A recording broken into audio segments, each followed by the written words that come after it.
Assalamualaikum warahmatullahi wabarakatuh.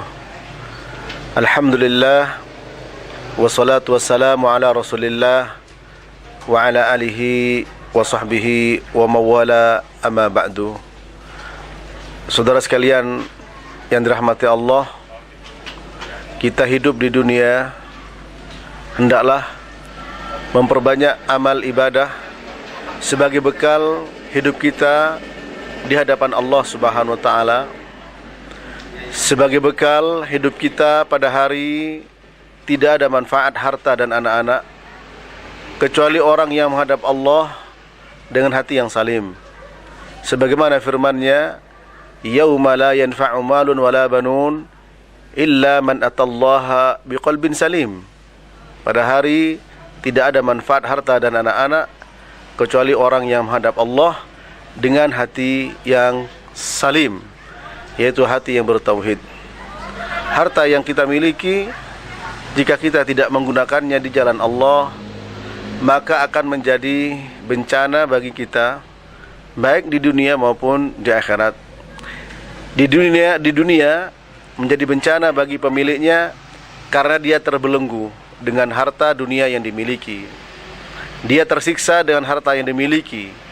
Dia berusaha dan berupaya untuk menjaganya. Dia berusaha dan berupaya untuk mencarinya. Dan di akhirat kelak akan dimintai pertanggungjawab. Oleh karenanya, bagi saudara yang memiliki kelebihan harta, hendaklah diinfakkan di jalan Allah Subhanahu wa taala, karena akan menjadi amal jariyah kelak. Sebagaimana Nabi bersabda sallallahu alaihi wasallam, "Idza mata ibnu Adam in qata'a amaluhu illa min thalathin, sadaqatin jariyah aw ilmin yuntafa'u bihi aw waladin salih yad'u lah." Apabila anak Adam itu meninggal dunia, maka terputuslah semua amal-amalnya kecuali 3 perkara. Yang pertama adalah amal jariyah. Yang kedua adalah ilmu yang bermanfaat. Yang ketiga, anak soleh yang mendoakannya. Amal jariyah akan mengalir sepanjang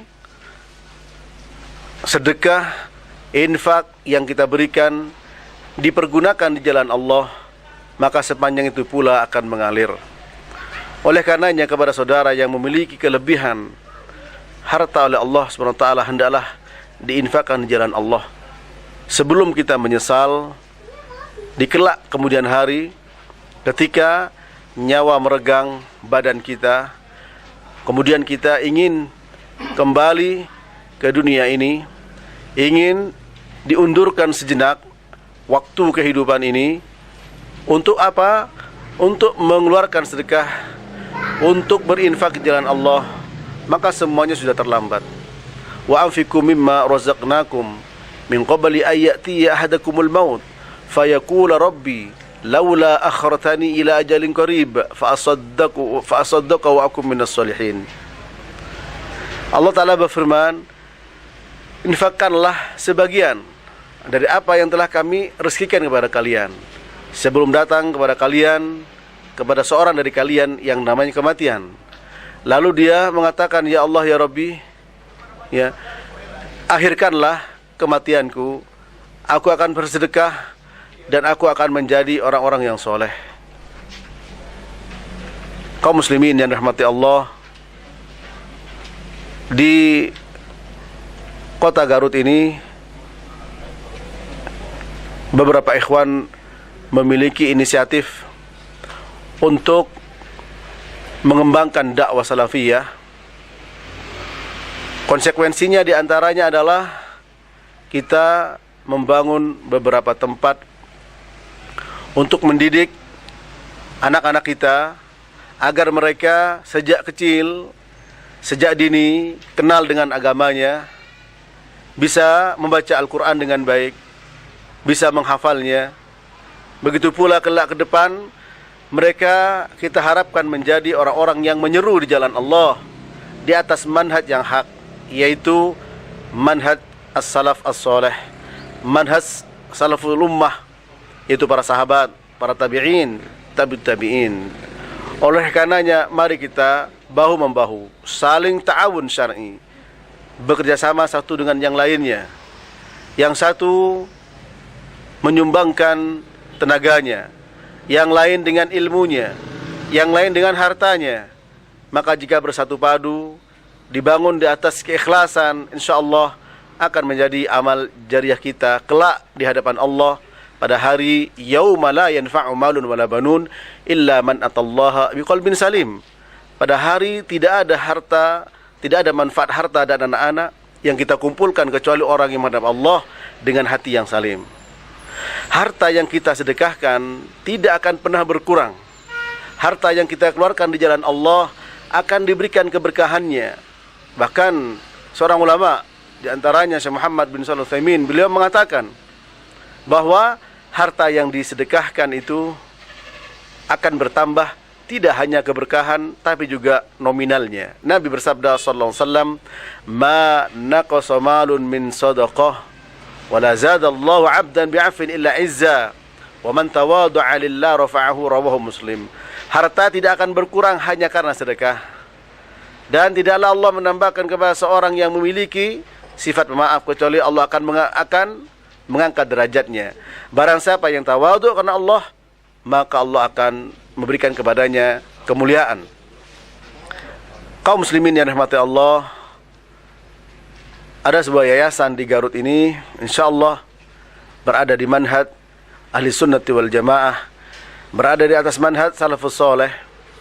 Oleh karena itu mari kita bersama-sama untuk kerjasama, saling mendukung satu dengan yang lainnya, ya. Wa ta'awanu 'alal birri wat taqwa wa la ta'awanu 'alal itsmi wal 'udwan. Bekerjasamalah kalian dalam kebaikan dan ketakwaan. Jangan bekerjasama dalam dosa dan permusuhan. Yayasan Ibnu Qayyim Al-Jauziyah diambil dari sebuah nama seorang ulama besar pada zamannya, murid dari Syekhul Islam Ibnu Taimiyah.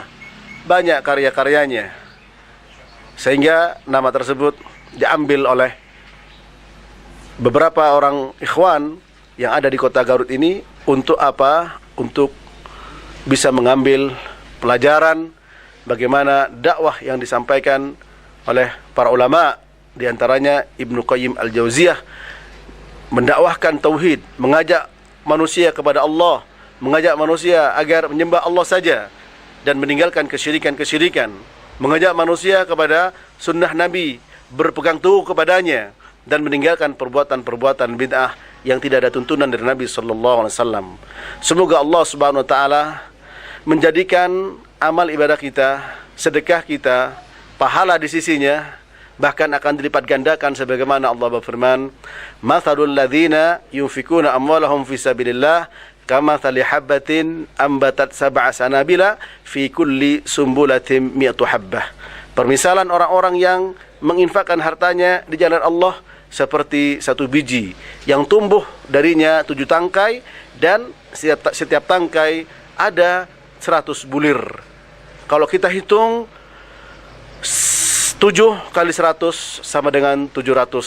Subhanallah, ini sungguh luar biasa balasan yang Allah berikan kepada kita. Kita mengeluarkan 1 juta, Allah balas dengan 700 juta di sisinya. Mengharaplah kepada Allah Subhanahu wa taala, yaitu pahala di hadapan Allah, yaitu di akhirat. Semoga apa yang kita lakukan menjadi amal ibadah. Semoga Allah taala mengampuni dari dosa-dosa kita sekalian, dan semoga apa yang menjadi keinginan dan harapan kawan-kawan ikhwan-ikhwan yang ada di Garut ini dengan salah satu yayasan yang ada di sini, yaitu Yayasan Ibnu Qayyim Al-Jauziyah, mendapatkan ridhonya Allah, dibimbing, diberi istiqamah sampai Allah menjemput kita sekalian. Sampai di sini, wabillahi taufik wal hidayah. Wassalamualaikum warahmatullahi wabarakatuh.